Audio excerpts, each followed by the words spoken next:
जय श्री कृष्ण। आज हम अधिक मास की पूर्णिमा का महत्व और तिथि कब है उनकी कथा सुनेंगे। हिंदू धर्म में सावन मास की पूर्णिमा विशेष महत्व रखती है। इस दिन मुख्य रूप से भगवान विष्णु की पूजा की जाती है और सत्यनारायण व्रत रखा जाता है। मान्यता है ऐसा करने से विष्णु जी की कृपा हमेशा बनी रहती है। साथ ही ये भी माना जाता है कि पूर्णिमा के विशेष दिन पर किए गए स्नान दान पूजा पाठ करने से व्यक्ति को विशेष लाभ मिलता है, उसकी सभी मनोकामनाएं पूर्ण होती है। अधिक मास की पूर्णिमा तिथि हिंदू पंचांग के अनुसार सावन अधिक शुक्ल पक्ष की पूर्णिमा तिथि 1 अगस्त को सुबह 3:51 से शुरू होगी और 2 अगस्त को देर रात 12 बजे शाम को समाप्त हो जाएगी।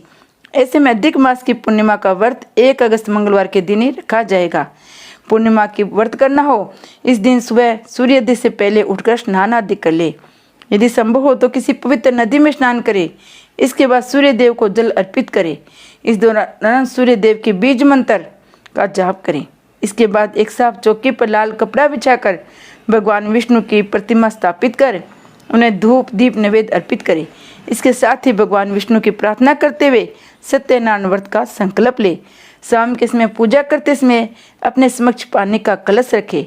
विष्णु जी को पत्ता पंचामृत केला और पंजीरी बनाकर अर्पित करें। इसके बाद विधि विधान से माता लक्ष्मी श्री हरि की पूजा करें। संध्या काल में पंडित को बुलाकर सत्यनारायण की कथा श्रवण करनी चाहिए। पूजा के बाद परिवार और अन्य लोगों में प्रसाद बांटे। पूर्णिमा के दिन दान अवश्य करनी चाहिए और कथा सुननी चाहिए। भगवान विष्णु उनके सारे मनोकामनाएं पूर्ण करते हैं। श्री सत्यनारायण व्रत कथा। एक समय नैमिषारण्य तीर्थ में शौनकादिक 88 ऋषियों ने श्री सूजी से पूछा, हे प्रभु, इस कलयुग में वेद विद्या रहित मनुष्य को प्रभु भक्ति किस प्रकार मिलेगी, उनका उद्धार कैसे होगा। इसलिए हे मुनि श्रेष्ठ, कोई ऐसा तप कहिए जिससे थोड़े समय में पुण्य प्राप्त हुए तथा मनवांछित फल मिले। वह कथा सुनने की हमारी इच्छा है। सर्वशास्त्र ज्ञाता श्री सूजी बोले, हे वैष्णव में पूज्य, आप सब ने सर्व प्राणियों के हित की बात पूछी है। अब मैं उस श्रेष्ठ व्रत को आप लोगों में कहूँगा जिस व्रत को नारद जी ने लक्ष्मी नारायण से पूछा था। श्री लक्ष्मीपति ने मुनि श्रेष्ठ नारद से कहा था, सो आप ध्यान से सुनो। एक समय योगीराज नारद जी दूसरों के हित की इच्छा से अनेक लोकों में घूमते हुए मृत्यु लोक में आ पहुँचे।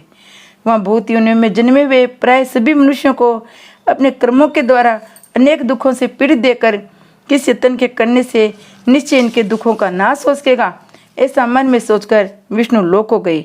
वहाँ श्वेत वर्ण 4 भुजाओं वाले देवों के इस नारायण को, जिनके हाथों में शंख चक्कर गदा और पद्म थे तथा बनमाला पहने हुए थे, देखकर स्तुति करने लगे। हे भगवान, आप अत्यंत शक्ति से संपन्न है। मंद वाणी भी आपको नहीं पा सकती। आपका आदि मध्य और अनंत नहीं, निर्गुण स्वरूप सृष्टि के आदि बुद्धि व भक्तों के दुखों को नष्ट करने वाले हो। आपको मेरा नमस्कार है। नारद जी से इस प्रकार की स्तुति सुनकर विष्णु भगवान बोले, हे मुनि श्रेष्ठ, आपके मन में क्या है? आपका यहाँ किस काम के लिए आगमन हुआ है? आप निसंकोच कहो। तब नारद मुनि बोले, मृत्यु लोक में सब मनुष्य जो नेक योनियों में पैदा हुए हैं अपने अपने कर्मों के द्वारा अनेक प्रकार के दुखों से दुखी हो रहे हैं। हे नाथ, मुझ पर दया रखते हो तो बताइए कि उन मनुष्यों के सब दुख थोड़े से प्रयत्न से कैसे दूर हो सकते हैं। श्री भगवान जी बोले, हे नारद, मनुष्यों की भलाई के लिए तूने ये बहुत अच्छी बात पूछी। जिस काम के करने से मनुष्य मोह से छूट जाता है वह मैं कहता हूँ, सुनो। बहुत पुण्य को देने वाला सर्वग तथा मनुष्य लोग दोनों में दुर्लभ एक व्रत है। आज मैं प्रेमस होकर तेरे से कहता हूँ, सत्यनारायण जी का व्रत अच्छी तरह विधान पूर्वक करके मनुष्य तुरंत यहाँ सुख भोग कर मरने पर मोक्ष को प्राप्त होता है। श्री भगवान के वचन सुनकर नारद मुनि बोले, उस व्रत का क्या फल है, क्या विधान है, किसने ये व्रत किया, किस दिन ये व्रत करना चाहिए, आप विस्तार से कहो। भगवान बोले, दुख शोक आदि को दूर करने वाला, धन धान्य को बढ़ाने वाला, सौभाग्य तथा संतान को देने वाला, सब स्थानों पर विजय करने वाला, भक्ति और श्रद्धा के साथ किसी भी दिन मनुष्य श्री सत्यनारायण की शाम के समय ब्राह्मणों और बंधुओं के साथ धर्म प्रायण होकर पूजा करे, भक्ति भाव से सवाय दे, नैवेद्य केले का फल, घी दूध और गेहूं का चूर्ण लेवे। गेहूं के अभाव में साठी का चूर्ण, शक्कर था गुड़ ले और सब भक्षण योग्य पदार्थ जमा करके स्वयं पे अर्पण कर देवे। बंधुओं सहित भोजन करावे, भक्ति के साथ स्वयं भोजन करे, नृत्य गीत आदि का आचरण कर सत्यनारायण भगवान का स्मरण कर समस्त में व्यतीत करे। इस तरह का व्रत करने पर मनुष्य की इच्छा निश्चय ही पूरी होती है। विशेषकर कली काल में भूमि पर यह मोक्ष का सरल उपाय है। सूजी बोले, हे ऋषियों, जिसने पहले से इस व्रत को किया उसका इतिहास कहता हूँ, आप ध्यान से सुनो। सुंदर काशीपुरी नगरी में एक अति निर्धन ब्राह्मण रहता था। मैं भूख और प्यास से बेचैन हुआ नित्य पृथ्वी पर घूमता था। ब्राह्मणों को प्रेम करने वाले भगवान ने ब्राह्मण को दुखी देकर बूढ़े ब्राह्मण का रूप धर उसके पास जा आदर के साथ पूछा, हे विपर, नित्य दुखी हुआ पृथ्वी पर क्यों घूमता है? हे श्रेष्ठ ब्राह्मण, ये सब मुझसे कहो, मैं सुनना चाहता हूँ। ब्राह्मण बोला, मैं बहुत निर्धन ब्राह्मण हूँ, भिक्षा के लिए पृथ्वी पर फिरता हूँ। हे भगवान, यदि आप इसका उपाय जानते हो तो कृपा करके कहो। वृद्ध ब्राह्मण बोला, सत्यनारायण भगवान मनवांछित फल को देने वाले हैं, इसलिए हे ब्राह्मण, तू उनका पूजन कर, जिसके करने से मनुष्य सब दुखों से मुक्त हो जाता है। ब्राह्मण का सारा व्रत का विधान बताकर बूढ़े ब्राह्मण का रूप धारण करने वाले सत्यनारायण भगवान अंतर्ध्यान हो गए।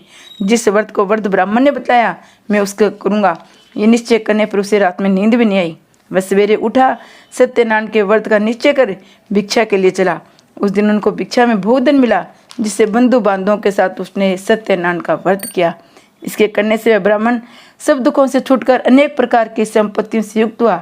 उसमें से वह ब्राह्मण हर मास व्रत करने लगा।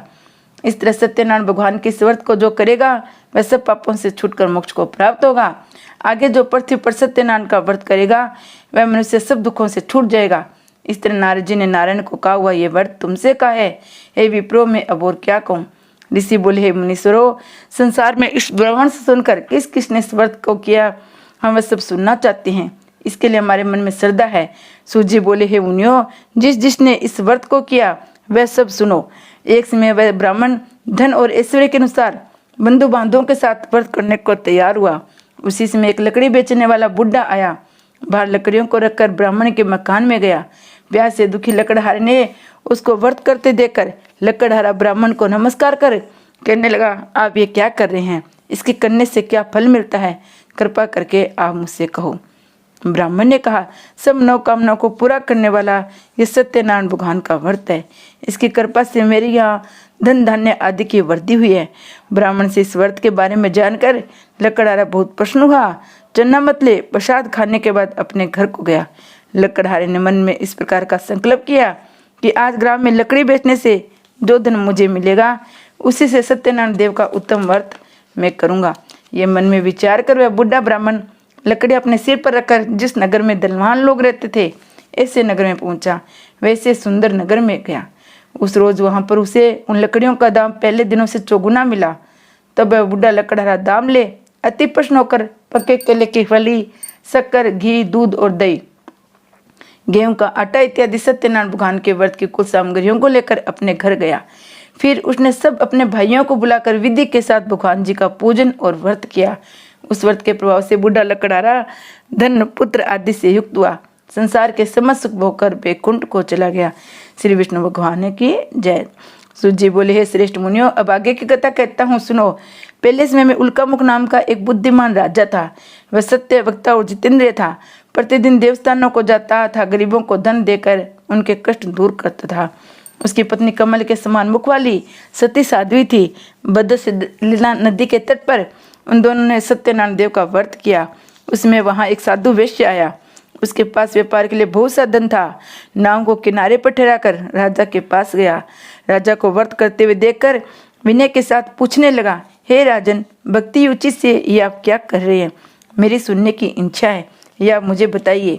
राजा बोला, ये साधु अपने बांधवों के साथ पुत्र आदि की प्राप्ति के लिए ये महाशक्तिवान सत्यनारायण भगवान का व्रत व पूजन किया जा रहा है।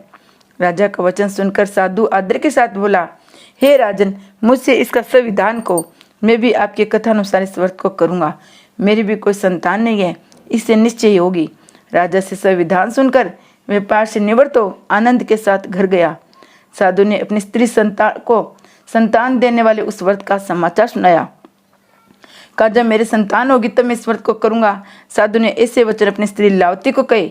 एक दिन उसकी स्त्री लावती पति के साथ आनंदित हो सांसारिक धर्म में प्रवृत्त होकर सत्यनारायण भगवान की कृपा से गर्भवती हो गई। 10वें महीने में उसकी एक सुंदर कन्या का जन्म हुआ। दिन दिन वह इस तरह बढ़ने लगी जैसे शुक्ल पक्ष का चंद्रमा बढ़ता है। कन्या का नाम कलावती रखा गया। तब लीलावती ने मीठे शब्दों में अपने पति से कहा, आपने जो संकल्प किया हुआ था भगवान का व्रत करूंगा, अब आप उसे करिए। साधु बोला, हे प्रिय, इसके भय पर करूंगा।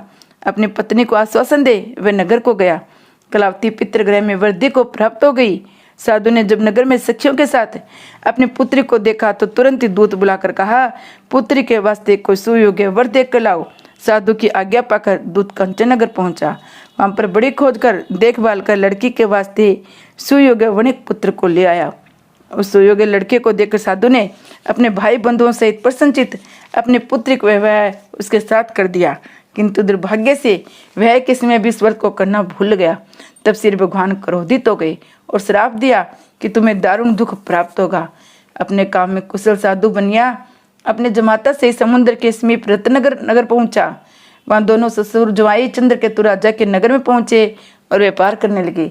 एक रोज भगवान सत्यनारायण की माया से प्रेरित कोई चोर राजा का धन चुरा कर सिंगर जा रहा था, किंतु पीछे से राजा के दूतों का हाथ देखकर चोर ने घबराकर भागते भागते धन को वहीं चुपचाप रख दिया जहाँ वे दोनों ससुर जवाई ठहरे हुए थे।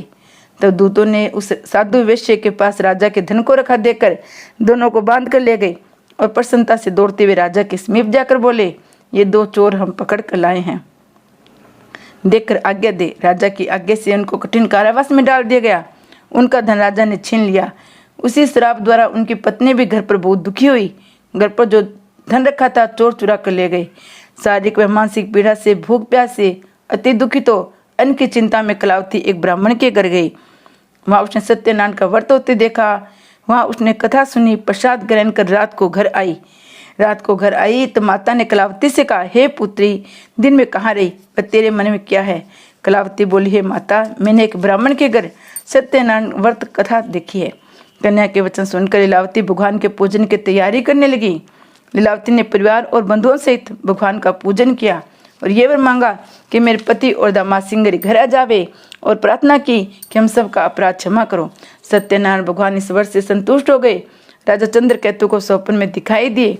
कहा, हे राजन, दोनों बंदी वैसे अपराध छोड़ दो और उनका सब धन जो तुमने ग्रहण किया है दे दो, नहीं तो तेरा धन, राज्य, पुत्र आदि सब नष्ट कर दूंगा। राजा का ऐसा वचन कहकर भगवान अंतर्ध्यान हो गए। प्रातःकाल राजा चंद्रकेतु ने सभा में अपना स्वप्न सुनाया और दोनों वणिक पुत्रों को कैसे मुक्त कर सभा में बुलाया। दोनों ने अति राजा को नमस्कार किया। राजा मीठे वचनों से बोले, हे महानुभाव, भाग्यवश ऐसा कठिन दुख प्राप्त हुआ है, अब कोई बह नहीं। ऐसा कहकर राजा ने उनको नए नए वस्त्राभूषण पहनाए। उनको जितना धन लिया था उनसे दुगना धन देकर विदा किया। दोनों वैश्य अपने घर को चल दिए। सत्यनारायण भगवान की जय।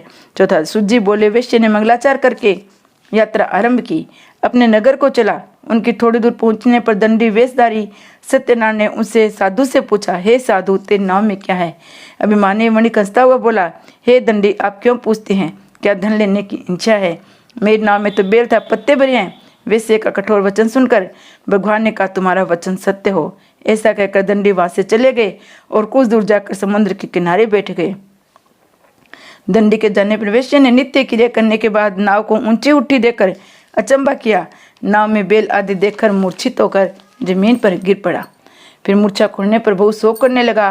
तब उसका दामाद बोला, आप शोक न करें, ये दंडी का श्राप है, अतः उनकी शरण में चलना चाहिए, तभी हमारी मनोकामनाएं पूरी होगी। दामाद के वचन सुन वह दंडी के पास पहुंचा। अत्यंत भक्तिभाव से नमस्कार करके बोला, मैंने जो आपसे असत्य वचन कहे थे उनको क्षमा करो। ऐसा कहकर महान शोकातुर रोने लगा। तब दंडी भगवान बोले, हे वणिक पुत्र, मेरी आज्ञा से तू बार बार तुम्हें दुख प्राप्त हुआ है, तू मेरी पूजा से विमुख हुआ है। साधु बोला, हे भगवान, आपकी माया से मोहित ब्रह्मा आदि भी आपके रूप को नहीं जानते, तो मैं अज्ञानी कैसे जान सकता हूँ? आप प्रश्न होइए, मैं सामर्थ्य के अनुसार आपकी पूजा करूँगा। आप मेरी रक्षा करें। पहले के समान नौका में धन भर दो। उनके भक्तियुक्त वचन सुनकर भगवान प्रसन्न हो गए। उनकी इच्छा अनुसार वर देकर अंतर्ध्यान हो गए। तब उन्होंने नाव पर आकर देखा, नाव धन से परिपूर्ण है। फिर भगवान सत्यदेव का पूजन कर साथियों सहित अपने नगर को चले। जब अपने नगर के निकट पहुंचे तो दूत को घर भेजा। दूत ने साधु के घर जा उसकी स्त्री को नमस्कार कर कहा, साधु अपने दामाद सहित इस नगर के समीप आ गए हैं। ऐसा वचन सुन सती ने बड़े हर्ष के साथ सत्यदेव का पूजन कर पुत्री से कहा, मैं अपने पति के दर्शन को जाती हूँ, तू कार्य पूर्ण करके सिंगर आना। माता के वचन सुनकर कलावती प्रसाद को छोड़ पति के पास गई। प्रसाद की अवज्ञा के कारण सत्यदेव ने रुष्ट हो उनके पति को नाव से पानी में डुबो दिया। कलावती अपने पति को न देखकर रोती हुई जमीन पर गिर गई। इस तरह नौका को डूबा हुआ था कन्या को रोता देख साधु दुखी तो बोला, हे प्रभु, मुझसे या मेरे परिवार से जो भूल हुई है उसे आप क्षमा करें। उसके दीन वचन सुनकर सत्यदेव प्रसन्न हो गए और आकाशवाणी हुई, हे साधु, तेरी कन्या मेरे प्रसाद को छोड़कर आई है, इसलिए इसका पति अदृश्य हुआ है। यदि वह घर जाकर प्रसाद खाकर लौटे तो इसे पति अवश्य मिलेगा। आकाशवाणी से ऐसा सुनकर कलावती ने घर पहुंचकर प्रसाद खाया। फिर उसने आकर अपने पति के दर्शन किए तो वैश्य परिवार के सब लोग प्रसन्न हुए। फिर साधु ने बांधों से सत्यदेव का विधि पूर्वक पूजन किया। उस दिन से हर पूर्णिमा व संक्रांति को सत्यनारायण का पूजन करने लगा। फिर इस लोक का सुख बोकर सर्वोक को चला गया। सत्यनारायण भगवान की जय। सुजी बोले, हे ऋषियों, मैं और भी कथा कहता हूँ, सुनो। प्रजा पालन में लीन तुंगध्वज नाम का राजा था। उसने भी भगवान का प्रसाद त्याग कर बहुत दुख पाया। एक समय वन में जाकर पशुओं को मारकर बड़ के पेड़ के नीचे आया। उसने भक्ति भाव से ग्वालों को बांधों से सत्यनारायण का व्रत करते हुए देखा। राजा देखकर भी अभिमानवश न वहां गया न नमस्कार किया। जब ग्वालों ने भगवान का प्रसाद उसके सामने रखा तो वह प्रसाद को त्याग कर अपने सुंदर नगरी को चल दिया। वहां उसने अपना सब कुछ नष्ट पाया तो वह जान गया ये सब कुछ भगवान ने किया है। तो वह विश्वास कर ग्वालों के समीप गया, विधि पूर्वक पूजन कर प्रसाद खाया। सत्यदेव की कृपा से सब पहले जैसा था वैसा हो गया। सुख भोग पर मरने पर स्वर्ग लोक हो गया। जो मनुष्य इस परम दुर्लभ व्रत को करेगा, भगवान की कृपा से उसे धन धान्य की प्राप्ति होगी। निर्धन धनी होते हैं, बंदी बंधन से मुक्त होकर निर्भय हो जाता है। संतानहीनों को संतान प्राप्त होती है। सब मनोरथ पूर्ण होकर अंत में वैकुंठ धाम को जाते हैं। जिन्होंने पहले इस व्रत को किया उसके दूसरे जन्म की कथा कहता हूँ। वर्षानंद ने ब्राह्मण सुदामा का जन्म लेकर मोक्ष को पाया। उल्का मुख नाम का राजा दशरथ होकर वैकुंठ को प्राप्त हुआ। साधु नाम के वैश्य ने मोरध्वज बनकर अपने पुत्र को आर्य से चिरकर मोक्ष को प्राप्त किया। महाराज तुंगध्वज ने स्वयं भू होकर भगवान के भक्ति युक्त कर्म कर मोक्ष को प्राप्त किया। श्री सत्यनारायण व्रत कथा समाप्त। श्री विष्णु भगवान की जय।